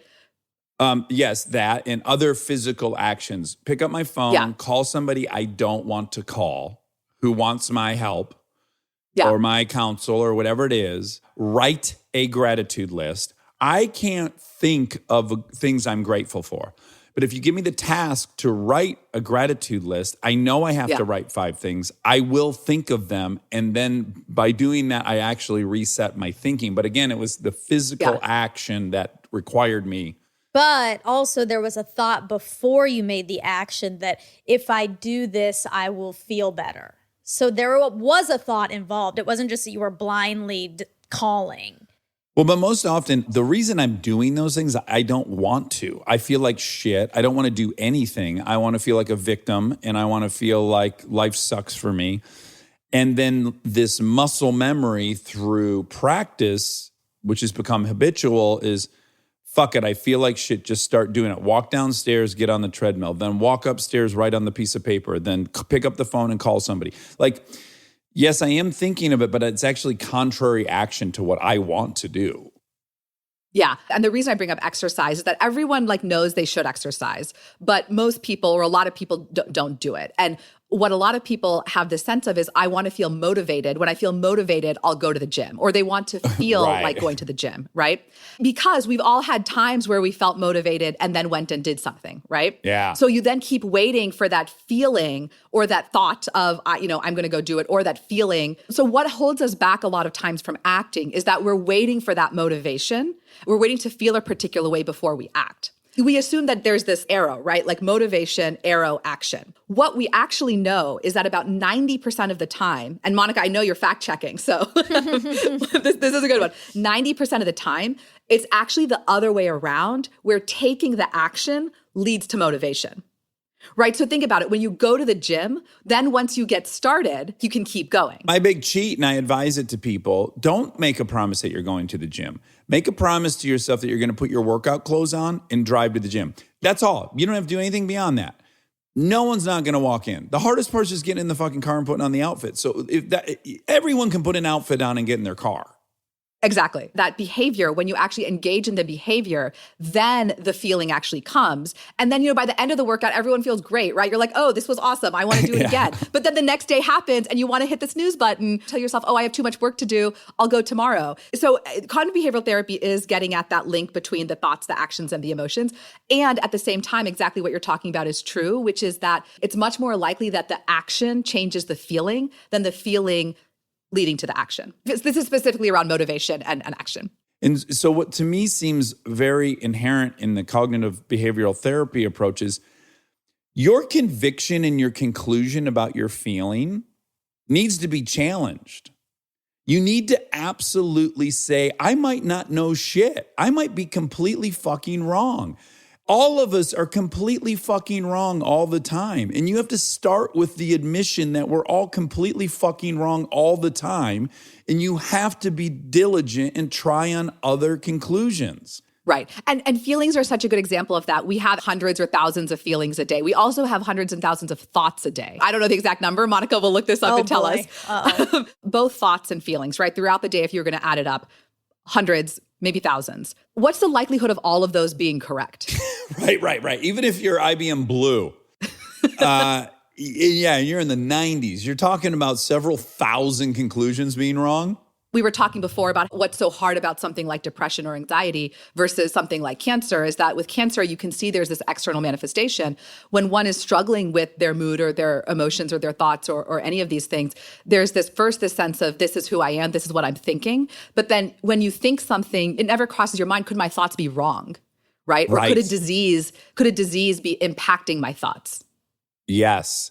And this is why I think it's so crucial for people to have an objective outsider hearing these and having trust in that person where they can point out this habitual pattern that you find yourself in. You will find data to support your crazy, fucked up theory about why you feel the way you are. Like, you got to get someone else involved. Right, absolutely. Like I'll talk about depression. So when I was depressed, I'm an extroverted person. When even at the worst times of my depression, I still felt happy. When someone would be around me, I would feel really happy. I was thrilled to be there versus my conception of depression was like Eeyore and Winnie the Pooh. It was this sense of someone who's sad. And I was successful for these objective metrics of success or, what success means is maybe different for. Let's call it that. I was productive, right? Yeah. I was at Harvard Medical School. I was working on the Obama campaign. I was happy when people were around.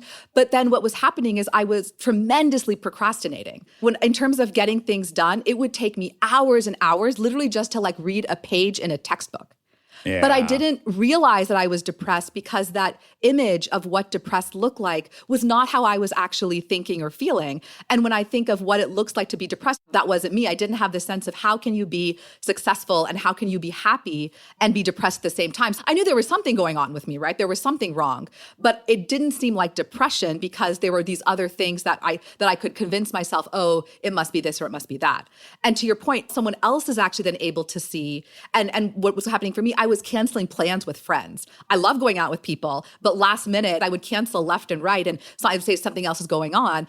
And only then when someone saw me for like a month at a time and realized, oh, wait a second, this is not a one-time thing. This is a pattern. I think something's wrong with you. Then I was able to actually recognize, oh, wait a second, maybe this is something else.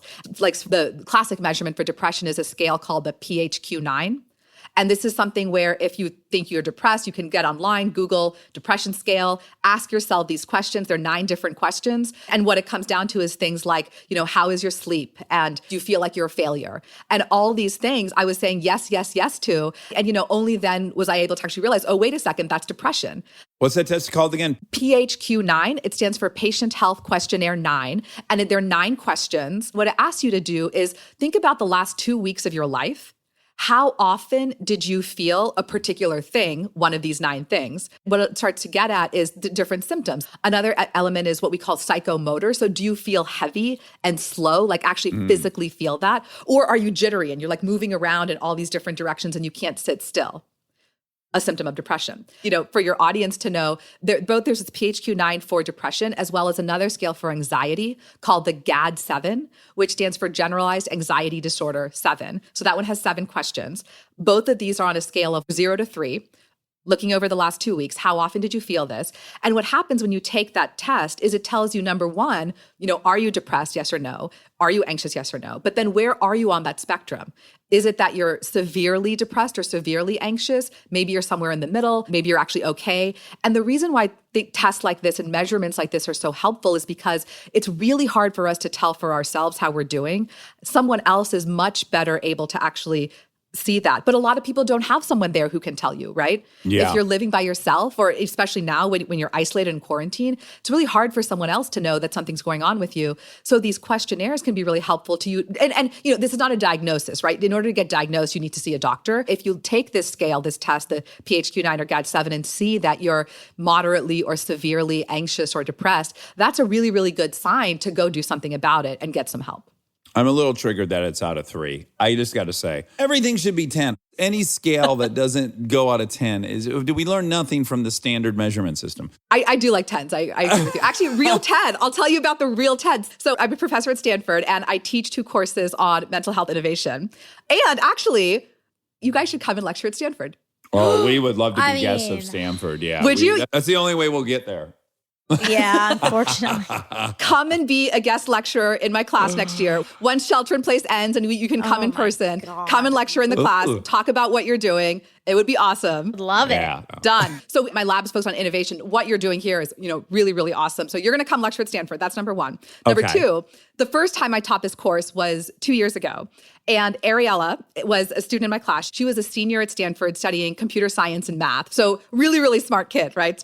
She was in my class. And what my class is doing is trying to teach you how to actually create a solution in mental health. And so the class is all around mental health innovation. And for a lot of people, that's starting a company, that might be creating a technology, it might be starting a nonprofit or proposing a new policy. This class is very interdisciplinary. We have folks from medical school, law school, business school, engineering school, education school, just all different perspectives who are all interested in solving mental health in some way.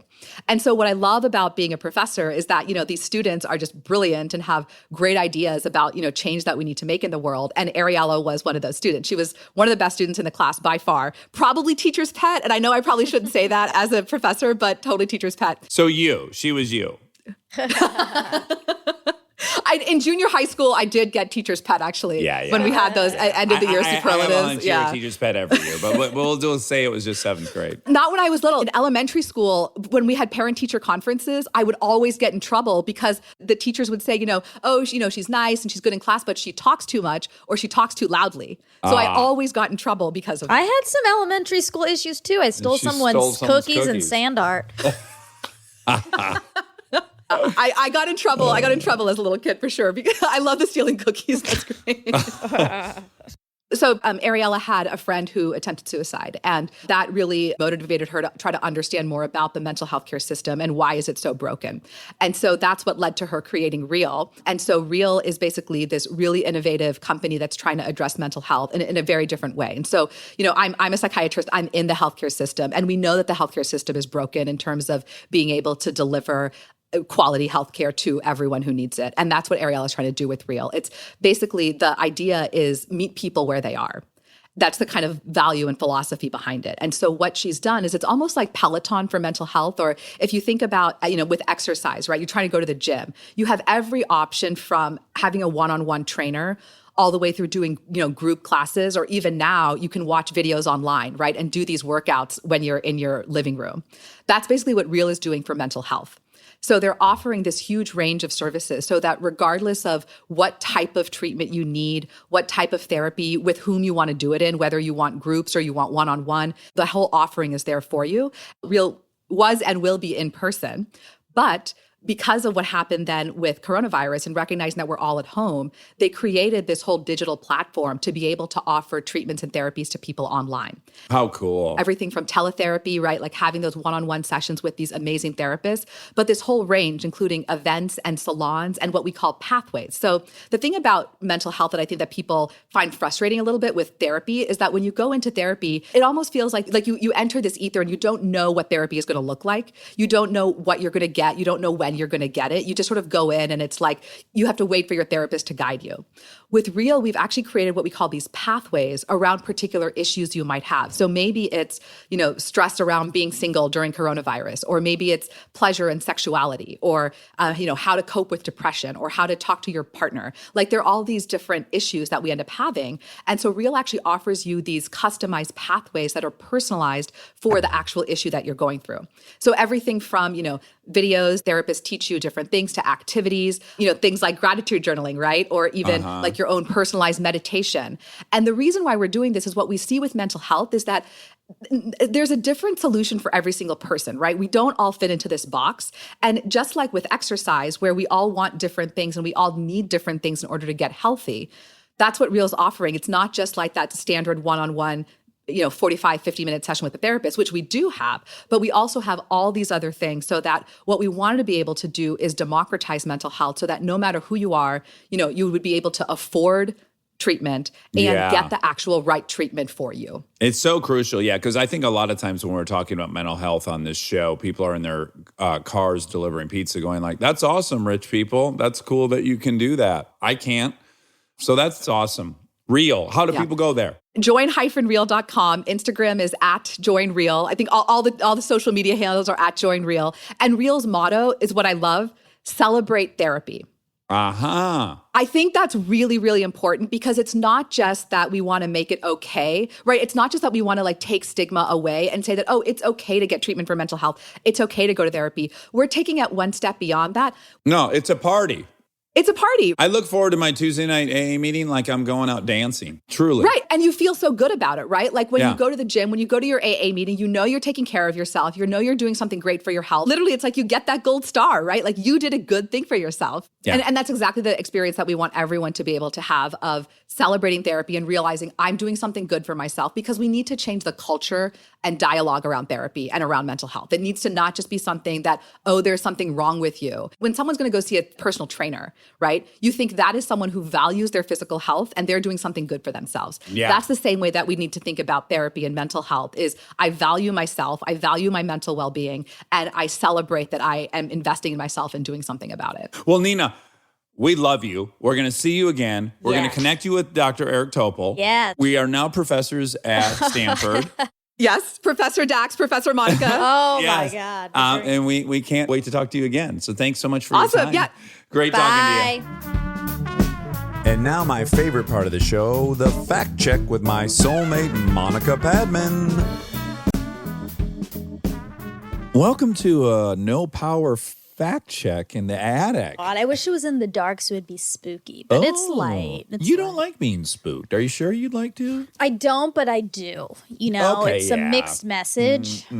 Now, I just was away for 2 days. I'm back to work on Top Gear. Yeah, And so I had an evening in a hotel room by myself. you did. And I plowed through so much TV. Oh and my I've come back to gosh. report all these good things I discovered. Tell us about your discoveries. Okay, Westworld's phenomenal. Now, I know, well, what I've heard is that the quality of the seasons varies a bit. So I guess some people have been mad about certain seasons, all right? I've just kind of heard that, rumblings of that. But I'm telling you, the first couple episodes I watched were dynamite. And also, I watched the Roy Cohen documentary on HBO, which was phenomenal. I know you're in the part that's not very fun yet. You Just start, at the beginning. yeah, but boy, if you go the whole distance, what a personal story. It's I'm going to go the crazy. distance. I got really distracted by watching a video of a girl giving her boyfriend a haircut. And you found that really soothing. I Right? did. I found it very satisfying to watch, and I really want to give someone a haircut now. Oh, you do? Yeah. Okay. Like you. Well, but here's the thing. I was going to suggest maybe someone who's not on TV, Well, filming on TV currently. I need the stakes to be high. No. You need to practice on Jess and work your way through the friendship circle until you get to the on-air personality. Fine. I mean, you agree it's kind of high risk, right? Yeah, that's what I like about it. I might have to drug you and then hold your head up with some. It'd be worth it because that'd be a freebie for me. If you just drug me You'd and be I had no, but I mean drug in like a dragged. No, drug with drugs. Uh-huh. But I give you so much that you're almost dead. And Still so, sounds good. oh no, Yeah. that sounds good. Yeah, like obliviation. Obliviation was the goal. Oh wow. Yeah, to obliterate myself. But you're so out of it that I have to tie your head up to be upright with like some rope. My drinking took some turn with about a year left. Okay. Where it got to a very specific spot. And I've talked to other people about this. Bree would go to bed. We get drunk together. Yeah. It'd be like a social drunk. Yeah. And then she'd go to bed. And then I would turn it up. And I would sit in my lazy boy and I would drink to a point where, and I don't know why I wouldn't throw up, but I would be obliterated. Like I could almost not think. And that's what I ended up loving. You loved that? I loved it, and I would do it every night, and it was so bad. It was so fucking bad. What did you like about it? I guess I just couldn't think. Like I was incapable of evaluating my life. Sounds It like was you needed an antidepressant. Yeah, I think I probably did. It's yeah. really what you needed. I don't have that at all. I don't have ever a desire. Like to don't disappear. I don't like numbing. Yeah. I like drinking, but Yeah. not for a numbing effect. Right. For an effervescent effect. Yeah. A bubbly. Yeah. Yeah. Looser. Exactly. Yeah. Yeah. I think that's what makes it very addicty is Yeah. when you want total. I guess I must have been semi-desiring death. I mean, like I must have been semi-suicidal that I was trying to just be gone. Yeah. Entirely gone. And when the Michael Jackson stuff came out, like him doing propofol every night, I was like, yeah, I understand that desire. Like, kill me every night so I don't have to evaluate my life. Oh, so sad. I think a lot of people feel underwater in that way. Yeah, and I also hadn't really, I think, fully dealt with some past traumas or worked through some stuff. I don't know. Yeah. I'm certain if I drank, I'm sure I would quickly find my way back there. Oof. Although we figured out this mystery. This is the craziest mystery. So when I went to the track, DeCastro got me some Heineken 00s, some alcohol-free beers. Yeah. And I had one. And then he said, bring this thing home. I'm never going to drink it when the track day was over. So I brought it back to the house, right? Yeah. And I opened one of them. And I took half a sip. And my first thought was, oh my God, this went bad. It must have got hot in the sun. And then I was like, no, it didn't go bad. That's alcohol. What, really? Yes. And so this God. so I'm telling Carly about it. I'm like, I don't understand why there was an alcohol one within the 12-pack. That feels like you could sue or something, whatever. Yeah. So Carly really investigated it. And once she discovered, she found the 12-pack. The 12-pack came with 3 free beers. And the 3 free beers were 0.0s. I guess so people will try them who are getting normal beer. So it was normal beer. The 12-pack was 12 normal beers and 3 0.0s.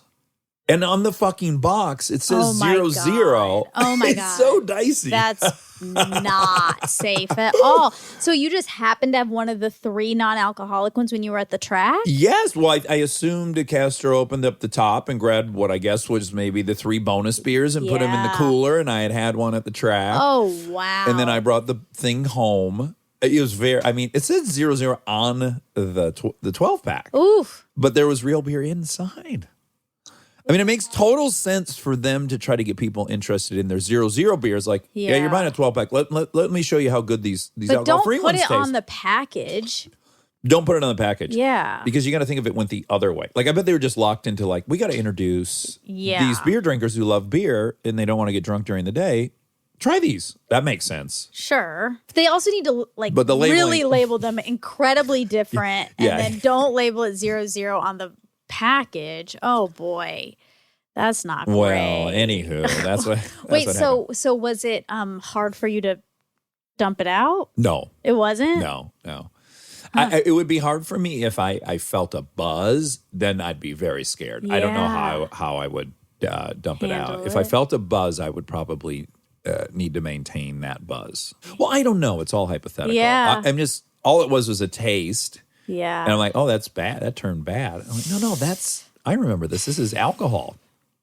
Oh, boy. Yeah. I'm just thinking about it. It scares me. It does. I know. I know. I wish it didn't. I'm sorry it does. I know it bothers you. Well, I just wish it didn't scare you. It only scares me because I care about you so much. Yeah, it's very flattering. Also because I know that you work so hard. So if that is at risk, I feel very sad and scared for you. Right. I'd say over the last 16 years, I've had probably 5 sips of alcohol. Very memorable ones. My favorite one was with my friend, and we were at Jackson Hole, and he ordered a ginger ale, and I ordered a Diet Coke.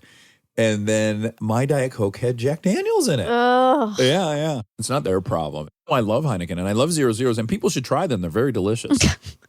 I'm very pro Heineken 0.0. Maybe they were worried if they didn't put 0.0 on the box and someone popped up one of those 3 bonus beers open and it didn't have alcohol in it, they'd be furious. All of it's kind of bad. Yeah, like I'd be just pissed. Don't mix them. Yeah. No one's gonna be happy probably. Consumed all these calories for no reason and I'm like, I'm not feeling it. What's going on? I'd be pissed. I've had 3 beers and I feel nothing. What and is on an empty going stomach. on? Okay, so Nina, I mean, this is also apropos. That's right, because Nina is all about mental health. And after we talked to her, I texted her and said, I think I need to be on some medication. Yeah. Can you help me find a psychiatrist in my area? Or what do you think? Or whatever. And so we chatted a good bit. And then I had an appointment with my psychiatrist 2 days ago. And he prescribed me with an antidepressant. And I'm picking it up today. Are you nervous too? Yes. It's really funny. I mean, I understand it. Everyone's nervous about anything. But the one thing I don't understand about people being nervous to try it is like, you don't like it. You just stop taking it. I know. Yeah, for sure. Does it feel like a weakness? Do you feel like, I should be able to overcome this with exercise and... No, weirdly, no. I'm more just nervous it's going to change something about me that I like. Right. But it most likely will just change something I don't like. I think so. It's not going to rob you of anything other than your misery. Exactly. But what if the misery causes that? I don't know. I don't think it does. I don't think it does either. But it took a long time to get to that point. Well, I occasionally said, did you end up talking to that psychiatrist yet, and it was annoying, right? No, it wasn't annoying. Okay, good. I'm not annoyed like you're annoyed when I get nervous about the alcohol. So I'm going to start it, I guess, tomorrow. And my hunch is see. you will not feel anything. Yeah. That's what my psychiatrist said. Yeah, you won't feel anything. Mm-hmm. You just won't get in the gutter. That's what he said. The goal is it's like almost treat it like a vitamin. In retrospect, you'll be able to look back and be like, oh, I had less or irritability or less lows. Less tantrums when there's not another episode of Last Dance. I'm always going to have tantrums. Oh, no, I don't know about that. I want those to stay. Oh, okay. You love your tantrums. Give me the medication that's going to let me keep my tantrums. They're really pivotal to my life. But I do have to credit Nina because I had been on the fence about this for a really long time and thinking like, I probably should. I think I might need to. Yeah. And after that episode, I was like, I'm going to. Yeah. Shocker. I'm arrogant. And I thought I knew Everything. most stuff about psychiatry. Yeah. And the third whole window of it. Biopsychosocial. Yeah. Yeah, I didn't even know. So I found the whole thing really, really informative. And I just adored her. She was fun. Yeah, she's spunky. Okay, so her facts. Yeah. She's from West Virginia, and she said it's the whitest state in the country. Uh-huh. Maine is the whitest state in the country. Oh. 95.5%. Oh, my God. Then New Hampshire, then West Virginia. Okay, so top three. Yeah. Top three. And maybe when she was living there, it was number one and it's, dropped. What do we think is the blackest state in the country? Probably Michigan. Illinois, Michigan, Texas might be up there. Houston's very black. I wonder if Georgia because of Atlanta, but there's so many. It's only Atlanta. Let me look it up. Let's look it up. Okay. Virgin Islands. We're not counting that. Okay, I don't count that. Contiguous. Okay. Number 2 is District of Columbia. Oh, sure. Yeah. Of course. 50%. This is 2010, though. I bet some of this has changed. This is the 2010 census.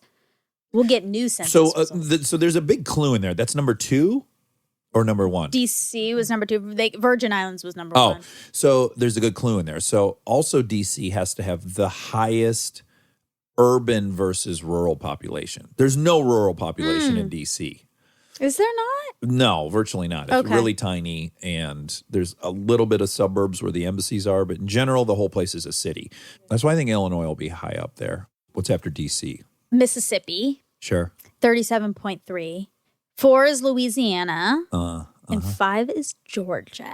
Oh. So the bayou is really... Yeah, the South. I mean, that Yeah. makes sense. Maryland, South Carolina. What did you say you thought was? Yeah, I thought Illinois would have been high up there. Illinois is number 16. That's not very high. I mean, it's in the upper 1/3, but look, give me the top 10. Okay. So DC, forget that Virgin Islands. DC, Mississippi, Louisiana, Georgia. Alabama? Nope. Maryland. Oh, yeah. South Carolina. Oh. Alabama. Okay. North Carolina. Oh. Delaware. And then we'll add since we're taking out number 1, we'll add one Virginia. Okay. Michigan didn't even make it in there. Michigan's number 18. I'm surprised. I really thought that would be much higher. Yeah. I guess Detroit's only just a small. It's a small. That's 2010. Yeah, this might have If you changed. had done like 93 when I lived there, and there was still close to 1 million people in the city. Yeah. Now I think now there's. I don't know. I got this all wrong one other time. I'm not going to try it again. I thought Grand Rapids had as many people as Detroit, and that was wrong. Someone told me it passed Detroit for population in passing, like maybe at a grocery store. And I just like, yeah, all right, I believe that. Oh, my God. 2020 census we'll get those results soonish. Next year? I don't know. I would hope, yeah. I did it. Everyone should do the census. You should. Yeah, because for my facts mainly. Yeah, if you want the facts to be clean and accurate. That's right. So, yeah, whitest states are Maine, New Hampshire, West Virginia, Iowa, Idaho, Wyoming, Minnesota, North Dakota. Okay. Mm-hmm. Have you seen that picture of Ruby Bridges going around? She was the first Black girl to go to a white school. Oh. And she's 6 years old, and like I don't know, FBI, some people had to like escort her in. And there was all these like protests every day of this little cute little 6-year-old walking into the school. It's so horrifying. And a lot of the kids, the white kids in her class, parents pulled them out of school. Oh, geez. And so she had her and her teacher. Oh. So her teacher was just like teaching her, and there's this picture. She's the of smartest her. person ever to live. Yes, probably. One-on-one instruction. And there's this picture of her with her teacher now, and Ruby Bridges is so young. She's in her 60s. She's younger than your Really? mom, I think. Really? Yes. And you see this this person. This is 5 minutes This ago. is 5 minutes ago. Yeah. It's anyway. Okay, so she said 90% of the time taking action leads to motivation. I think I was supposed to fact check the number 90%. I looked and I couldn't really find that, but it's true. Yeah. So she said we have hundreds and thousands of feelings a day and hundreds of thousands of thoughts a day. It was found that the average person has about 12,000 to 60,000 thoughts per day. Of those thousands of thoughts, 80% were negative and 95% were exactly the same repetitive thoughts as the day before. Oh, Jesus. Oh, man. And then there's another similar study that has 70,000 as the main number. Uh-huh. But yeah, a lot of people say 12 to 50, but in that range. Yeah. Now, does this sound like a pat on the back to say that I think I'm in the 100,000 range? No. I mean, does that sound like I'm bragging? No. I don't think it's brag. Well, I see what you mean. Like, I am never not having a thought. Like, I often look at Chris and I'll go like, what are you thinking about? And she'll go, oh, I don't know. And I go, oh, I'm always... She must be thinking about something, though. I mean, no one is just not thinking. Just white. Yeah, just white how could noise. you? I don't think so. I'm always thinking about something, too. But sometimes that thought is long. Yeah, that's I can true. really think about one thing for a long time. Yeah, me too. But also, something happens on TV, right? Like one frame, and then I'm off to the races, right? Same. And then I miss a scene, and I say, what? And I'll say, I got to go back. And Chris will be like, why you got to? And I'll go, oh, well, I started thinking about this, then this, then this, then this. I mean, and it's generally like, I thought of 30 things in that a minute and a half. Mm-hmm. Like I went on this little ride, and it took me to, you know, I guess everyone does that. I don't know if everyone does. I think I do. Part of it is probably, again, I don't want to say a depression, but kind of like it's a spiral. Mm-hmm, our brains are maybe more apt to spiral out. Because even when I was talking to my psychiatrist, one of the questions he asked me was, if you're reading a book, can you concentrate on it? And I was like, no, I definitely can't now that I think about it. Did you go, well, I've bought 120 books in the last year and I've read none of them. So, yeah, I guess that is why. No. That's a good indicator. Yeah. Huh. If you can't focus on the thing. Yeah. And I definitely can't. I'll use that as a benchmark once I start my medication. I am reading a pretty good book right now. Okay. And then it seems as if there are 27 human emotions. Oh. I had a list, but they're on my computer. And there's no power. And now there's no power. Okay. So sorry. There are actually 27 human emotions, new study finds. In previous thought, it was understood that there were 6 distinct human emotions: happiness, sadness, fear, anger, surprise, and disgust. But scientists have now found that the number is as many as 27, though it is not telling me the frequency of which you come in and out of an emotion. I couldn't find that. I don't feel like I have, what did she say? How many? Hundreds and thousands. Oh, so the same as thoughts. Yeah. Yeah, I don't feel like I have thousands of emotions a day.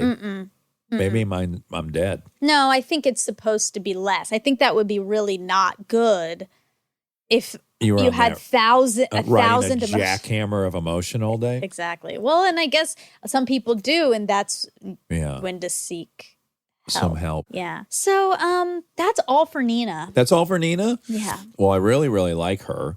And for the people that weren't watching her on Zoom, if you're single and you live in the Bay Area, you should be dedicating your life to finding her and wooing her. I mean, don't stalk her. I'm not advocating stalking her, but she's a real catch. Yeah. So if you're in the Bay Area, you could probably find her. Sure. Yeah. Hot and smart. Those are good things to be. Big assets. Yeah. Okay, that's all. All right. Love you. Love you.